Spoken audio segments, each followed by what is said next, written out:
Caso violência doméstica resista asliu e a comando município dele hamutuk atus hat limanulo resinwalu. Comandante município dele, superintendente-chefe polícia Orlando Gomes, ratou informação neba jornalista Sira e enheknar fatem comando município dele segunda-feira né.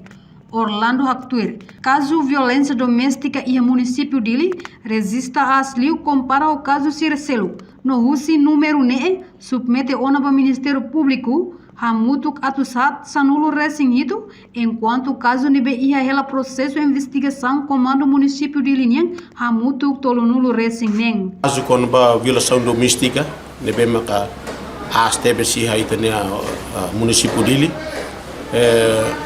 total caso ba violação doméstica né hamutuk ia 458 casos nebema kita registra.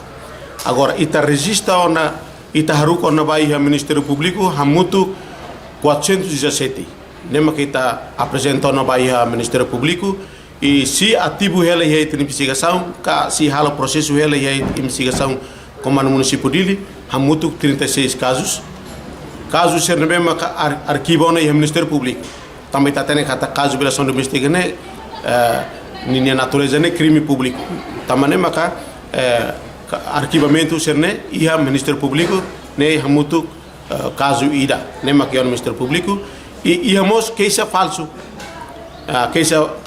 falso ne ia caso hat ne bem maka dar rumah depois mai halo vítima mai halo queixa teoti ta halo processo no fim ni heiku sita hatene kata o caso nene falso kata lausan essa acontece violação doméstica aí ne makita durante ita halo processo.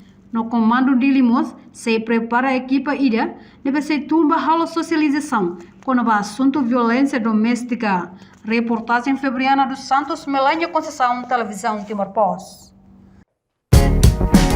Janela informação ba Emma Roto. Atual tem informação atual dia Gliu, que tá halua. Hanehan botão subscribe, like, halo comentário, no faz botão ba media social Roto.